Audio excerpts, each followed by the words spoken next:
Well, thank you very much. A very interesting round of questions we had there. And we saw that the total impact that was made by transcatheter valves did not really increase the patient load on the hospitals, and therefore the first presentation is a very interesting one, presented by Volkmar Falk from Zurich, who is going to present on patient selection for percutaneous aortic valve implantations. Dear Chairman, ladies and gentlemen, thank you very much for the introduction. Patient selection for percutaneous aortic valve implantation is a matter of debate.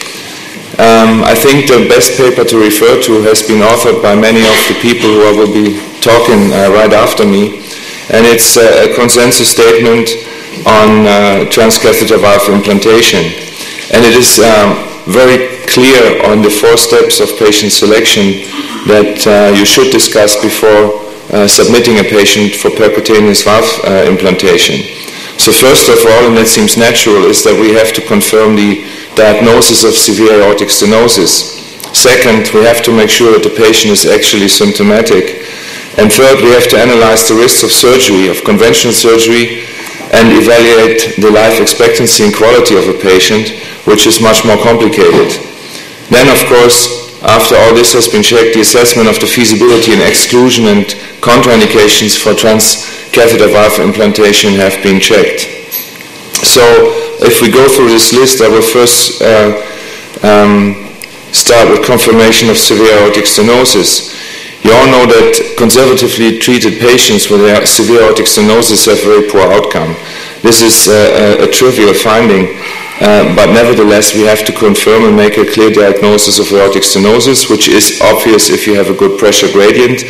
For those patients with low gradients, and these are more difficult to judge, it is in general advisable to do a stress echo with dobutamine to find out if the patient has a gradient, especially if he has a poor left ventricular function. Now, with regards to evaluation of symptoms, things are a little bit more complicated. It is obvious if we refer to the current guidelines for aortic valve stenosis that every patient with symptoms and severe aortic stenosis has a class 1 recommendation for aortic valve surgery, and this is independent of age. So the guidelines are pretty clear on this. Whoever has a severe aortic stenosis and has reasonable left ventricular function and symptoms should undergo aortic valve replacement. So in the absence of serious comorbid conditions, aortic valve replacement is indicated in all patients with symptomatic aortic stenosis, and age, again, is not a contraindication to conventional surgery. For transcatheter valve surgery, that means we can only include patients that are actually symptomatic from aortic stenosis if we want to adhere with the current guidelines, and that is independent of the approach, be it conventional surgical approach or a transcatheter approach. Now, when we look at the risks for surgery and evaluation of life expectancy, and if we are asked to judge the quality of life of a patient, things become really complicated.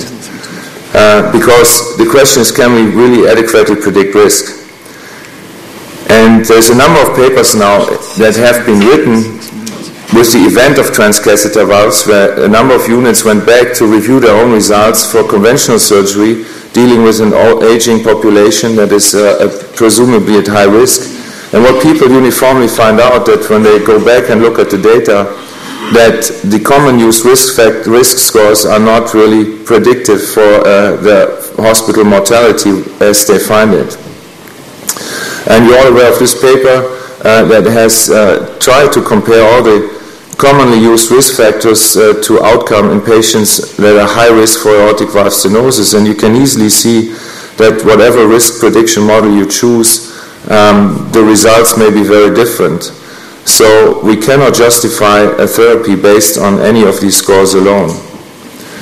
Now the observed results, and this is now switched from the high-risk group to the octogenarians, the older patients. There's a uniform report of up to 10% mortality in this group, and that is actually quite high.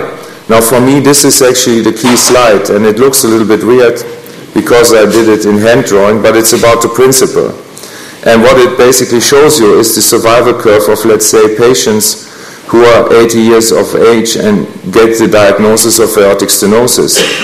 Now the big question is, we have a 10% mortality here. So 10% of these patients are likely to die in the hospital, which basically means that we have an impact on the survival curve immediately. Now then we have also a lot of patients, and I refer to that later, that will not leave the hospital in the same condition as they came in. So talking about life expectancy, life quality. Now these curves, they may then cross, and if these areas under the curve are at least the same, then we can say, okay, we have a treatment that somehow impacts some patients in a good and some in a bad way. And ideally, this area under the curve needs to be bigger than this one to make this therapy useful for the whole group of patients in general. So the problem is that we really don't know the answer to this, and we really don't know how this curve develops over time. There is actually, and luckily, a few papers that address these questions. And I'd like to quote this paper from Verdanian, because they have tried to answer the question if aortic valve surgery in this old population actually has an impact on survival. And this seems to be the case, as you can see here, that this would be the natural survival of patients with aortic valve stenosis, age 80 or older, as compared to a group of patients that actually was operated upon. So it seems that somehow the benefits of the operation can outweigh the risks. But this may not be true for all risk groups, and now it becomes more complicated. And these are data from Leipzig. This is the survival curve of a normal population, age 80 plus. And here you can see, according to the various Euro scores, the survival of patients undergoing aortic valve surgery. And what you notice is that if patients have a higher risk score and being old, that dramatically impacts their survival. So if you're 80 years old and your logistic Euro score is about 20, then your chance of surviving the first year is actually 68% only. Now, then the question arises, it's not all survival. In some patients it may be beneficial to just treat the symptoms to ensure that they have a normal life and can do their daily life activities. And there is some papers that have actually shown that there may be actually a quality of life improvement in surgery for octogenarians. But in the same paper there's an interesting chart, and I would like you to concentrate on this for a second. If you look at these bars, they actually answer the question, where do these people go after surgery? And on the left you see those patients that actually went home. And it's easy to see that the young patient population, the 50 year and younger, 95% of those patients can actually go home after surgery.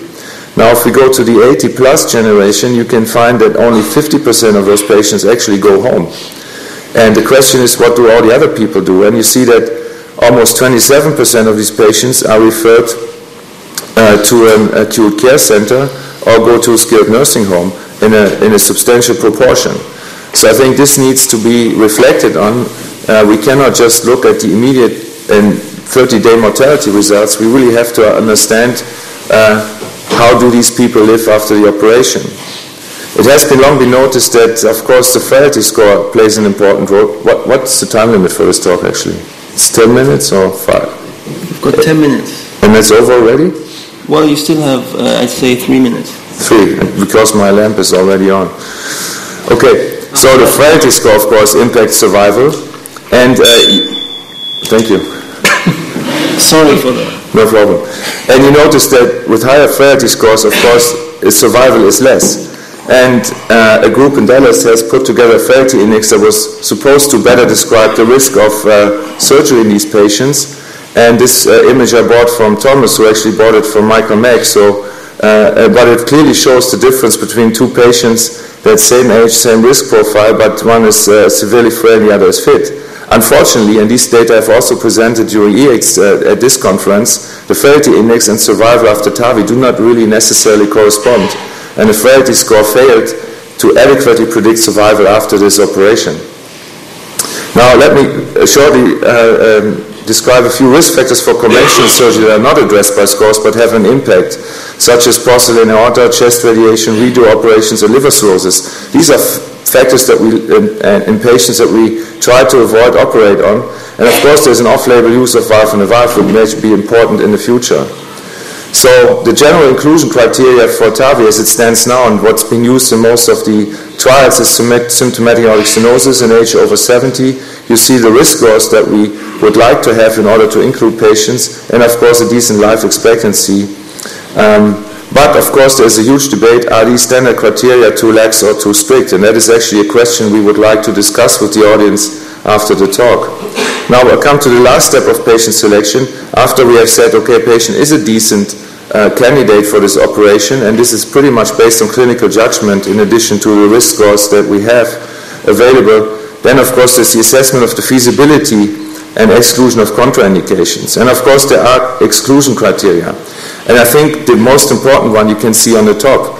If a patient shows up and wants this operation because it's promoted already by the media or via internet or by some clinics, I think this should not be an indication for this operation because we don't know the long-term results and we have no idea what happens in the long term. So I think that we have to be very careful with this and how we also deliver the message to the public in order to ensure that this therapy is still reserved for a selected patient group. Of course, severe AI may be a problem. Aortic annulus is limiting given the current design and size of the valves. And there's other exclusion criteria that are more anatomical driven, such as asymmetric heavy calcification, which may affect one valve more than the other, large aortic root dimensions, the presence of left ventricular apical thrombus, and I believe that severe mitral insufficiency should be a contraindication because those patients often present with dyspnea that is wrongly associated with a low-graded aortic stenosis, whereas as a matter of fact, it's a symptom of mitral insufficiency. Now, when we look on imaging, it's helpful to have CT scans to better understand the pathology of the aortic valve. Look for asymmetric calcification that may actually complicate a procedure. Make sure you know the dimensions of the aortic root, coronary ostia. Also, the angle between the aorta and the apex may be important for some of the valves that are currently entering the market. Of course, we size the annulus. This can be best done on TEE. And this is an example I borrowed from Thomas, and it shows what can happen if you implant a valve with very eccentric calcification because it potentially displaces the valve. And that is, of course, something we try to avoid. So imaging up front may be very helpful in selecting the right patients. When we come to transfemoral, of course, minimum diameter for femoral access is important. And as it stands now, we have some limits for both the core valve and the sapien. And of course, what needs to be avoided is complications like this with a dissection of the iliac artery, which can be sometimes difficult to repair. And if these problems occur, they have an impact on mortality. So if severe vascular complications happen, then this can cause mortality. It's nice to have preoperative imaging of the femoral vessels. What you want to exclude is patients with aortic aneurysms with mural thrombus, patients who have stents and severe kinking or iliac artery aneurysms, severe calcification, fem-pop bypass grafts, or patients like this where really a femoral access is not very inviting. Of course, also we have to pay attention to the aortic arch when we do imaging because this is the source of thrombus and embolus dislodgement. And we can do now with more advanced software quantitative analysis that really shows us the minimal lumen diameter at any given site in the iliac arteries and indicating by red areas that are too small for the chosen access cannulas. Now for TAVI, and this is pretty much the last slides, previous left ventricular surgery may be in contraindication. And for some implants, an LVOT to aortic angle that is much less than 120 degrees can be problematic depending on the introducer sheath. Access planning will include CT scanning, especially in redo situations where the apex can be displaced. It may be helpful to have an image like this. And dear Chairman, I'd like to conclude that I believe that in the absence of controlled randomized trials and unknown durability, these operations should be restricted to an older high-risk population. and that the trials that are now on the way, and probably other speakers will allude to that, will answer more questions if we can loosen up on the inclusion criteria. I think it is a very valuable alternative as a bailout in low-risk patients, as defined by the scores that we have available, who nevertheless have a high surgical risk, such as patients with porcelain aorta that are difficult to treat with conventional surgery. And I also believe that adherence to anatomical criteria should be strict, as the long-term consequences of even slightly suboptimal anatomical placement or aortoprosthesis mismatch are largely unknown. Thank you very much.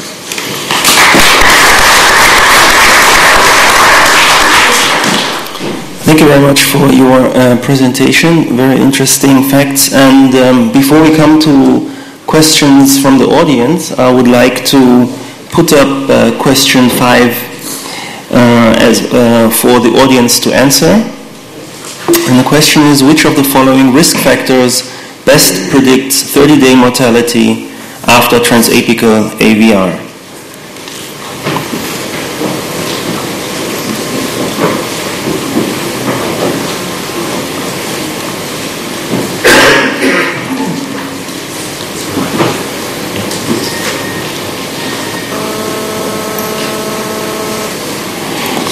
That's logistic Euro score 50, all right. And frailty, very interesting. Can we have question number 6, please? Second question I'd like to ask is, given our current knowledge of indications for THV, should be lowered to include the following. Could you please vote? So I would like to clarify on these questions, if you don't have pressed the buttons yet, that age independent of other risk factors. I think that is the question here.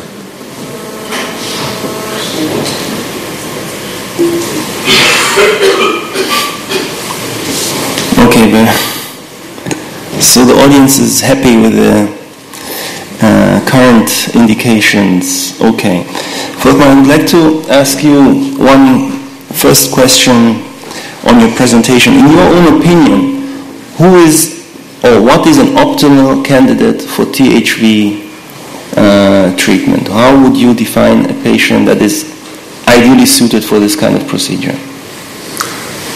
Well, it's really difficult to say, but I think there's a number of patients with a number of comorbidities, and one case has been shown live by Thomas at Techno College. I think that was an excellent candidate. High Euro score, severe depressed pulmonary function, a lot of comorbidities, previous operation. I mean, we know that these patients don't do well if we reopen the chest, put them on pump, and try to deal with a calcified aorta.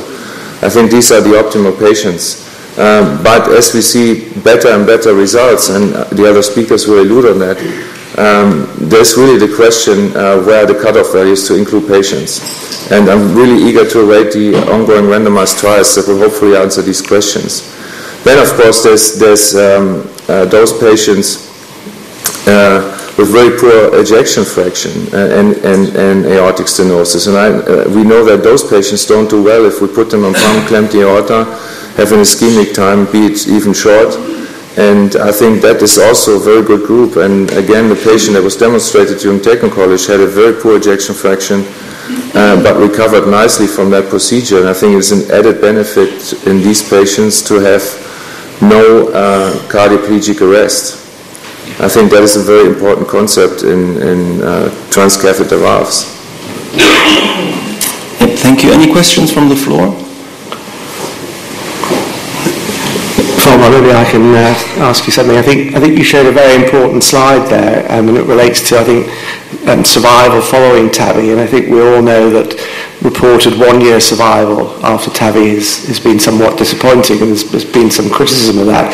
But you showed data that if you do a conventional aortic valve replacement on a patient with a logistic Euro score over 20, that their 1-year survival was 70%. I think that's a very important piece of information to take away. And the question on that is, in these very high-risk patients with multiple comorbidities, do you think that there's a group at the upper end of the risk spectrum who actually aren't benefiting from TAVI? I strongly believe that there is a group of patients that doesn't benefit from anything. And those patients, and that is one very interesting experience that I made both in Leipzig but as well in Zurich. We identify patients that are sent for this operation that end up being angioplasty only. And I think that is a very reasonable approach, and it seems that the results of angioplasty alone have improved with the experience that people made with percutaneous aortic valve implantation. So some of the problems that have been reported in the earlier days of angioplasty that led to disappointing results are not really replicated in the recent experience. So I believe that we have to identify this group of patients where we do a palliative measure that may decrease the symptomatic load, but it is not justified in this group to implant a valve because the one-year survival rate is so poor. I think most units have that experience, don't they, of the reintroduction of balloon valvuloplasty for these very high-risk patients. I just have one final question. What is your view on patient selection with patients that have coronary artery disease? Do you insist or do you treat patients that have, for example, an occluded right coronary artery which is not amenable for stenting? Right, so my understanding of coronary artery disease is pretty puzzled these days. As we have more functional imaging, I'm not really sure that I know any longer what to treat in coronary artery surgery anyway. And it is true that we see more and more papers coming out. Look at the FAME study that shows that if you do too much, you actually harm the patient. And an occluded right coronary for 20 years is probably not a target for a surgical intervention, so I would probably leave it alone. What I think you should do if you're in doubt is functional imaging to find out is there really a large area of malperfusion. Then check second if the patient needs a percutaneous approach and is not a surgical candidate, if this area can be stented, and only if this answer is no, then you still consider this patient for surgery, knowing that he will be high risk. Then you think about also hybrid procedures. We have done that. We can always revascularize the LAD almost through the same transapical access. So this may be a good option too, and leave the rest alone and stent it. So I think there's a group of patients for hybrid procedures, but first of all, I think we need more functional imaging to determine what we do in coronary surgery anyway. But this is a side statement that I always like to make. Okay, thank you very much for this interesting presentation. And I'd like to hand over to my co-chairman. It's my pleasure to introduce Olaf Wendler, who's a colleague of mine in